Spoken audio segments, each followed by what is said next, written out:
प्रार्थना ऐसे करनी चाहिए जैसे सब कुछ ईश्वर पर निर्भर है, और काम ऐसे करना चाहिए जैसे सब कुछ सिर्फ हम पर निर्भर है। 94.3 माय एफएम से मैं हूँ विनी आपके साथ, और चलो आज कुछ अच्छा सुनते हैं। सुनाती हूँ आपको एक ठेकेदार की कहानी। एक ठेकेदार जो घरों को बनाने का काम करता था। अपने मालिक जिनके लिए वो कई सालों से काम कर रहा था, वो उनका सबसे प्रिय कर्मचारी था, सबसे प्रिय ठेकेदार था, क्योंकि उसने आज तक बहुत अच्छा काम अपने जीवन में किया था। एक दिन मालिक के पास पहुंचता है और कहता है कि मालिक, मैं जानता हूँ कि यहाँ से काम छोड़ने के बाद महीने के अंत में मिलने वाली अपनी तनख्वाह को मैं बहुत मिस करूंगा, लेकिन अब मुझे लगता है कि जीवन के जो भी बचे हुए साल है वो मुझे मेरे घर परिवार, मेरे बच्चों के साथ बिताने चाहिए। मेरे बच्चे, मेरा परिवार भी यही चाहता है, तो मैं अपने काम से रिटायरमेंट लेना चाहता हूँ। मालिक को ये बात सुनकर और जानकर दुख तो बहुत हुआ कि वो अपने एक सबसे अच्छे कर्मचारी को खोने जा रहे हैं, मगर इस बात पर उसे रोक भी तो नहीं सकते थे, क्योंकि वो अपने परिवार के साथ वक्त बिताने जा रहा था, कुछ अच्छा करने जा रहा था अपने आप के लिए, अपनी जिंदगी के लिए। लेकिन मालिक ने उससे एक आग्रह किया। बोले, ठीक है, मैं समझता हूँ तुम्हें परिवार के साथ वक्त बिताना है और तुम आगे काम नहीं करना चाहते हो, लेकिन मेरा एक आखिरी काम कर दो। एक बंगला बनाना है, जो कह सकते हो कि मेरे सपनों का एक बंगला है, जो मैंने सोच रखा था कि मुझे बनवाना है, वो बंगला तुम मेरे लिए बना दो और बस उसके बाद तुम रिटायरमेंट ले सकते हो।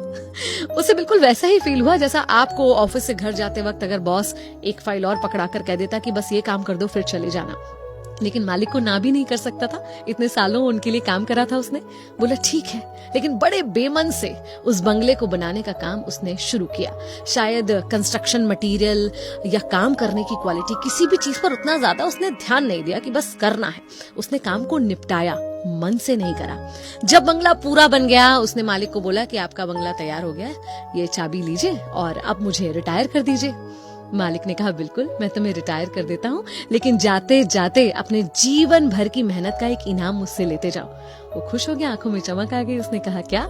मालिक ने कहा, हाथ आगे बढ़ाओ। जब उसने हाथ आगे बढ़ाया तो मालिक ने उसी बंगले की चाबी उसको दे दी और कहा, ये बंगला मैं तुम्हारे लिए ही बनवा रहा था। तुमने अपने जीवन के जो इतने अनमोल साल मुझे दिए हैं, इस शहर और जगह में मेरा नाम बनाने में जो मेरी मदद की है, उसका तोहफा। वो बहुत शर्मिंदा हुआ, उसे बहुत दुख हुआ और उसे लगा कि क्यों नहीं मैंने इस काम में अपना दिल, अपनी मेहनत उतनी ही लगाई जितनी मैंने इतने सालों के काम में लगाई थी। कई बार हम और आप भी यही करने लगते हैं। हमें लगता है जो काम हम कर रहे हैं किसी और के लिए कर रहे हैं, और हमारी शिद्दत में, हमारे इंटरेस्ट में, हमारे डेडिकेशन में कहीं ना कहीं कमी आ जाती है। लेकिन हम ये भूल जाते हैं कि अल्टीमेटली भले वो जॉब हो, बिजनेस हो, कुछ भी हो, आप अपने लिए कर रहे हैं। आप जो कुछ भी तैयार कर रहे हैं वो आपके लिए है, वो आपका है। तो काम छोटा हो या बड़ा, अगर आपने उसे चुना है तो पूरे दिल से कीजिए, क्योंकि यही याद रखने वाली बात है कि अंततः आप जो कुछ भी कर रहे हैं किसी कंपनी, किसी मालिक, किसी बॉस के लिए नहीं कर रहे हैं। आप जो कुछ भी कर रहे हैं वो आपके लिए कर रहे हैं। 94.3 माय एफएम से मैं हूँ विनी। चलो आज कुछ अच्छा सुनते हैं।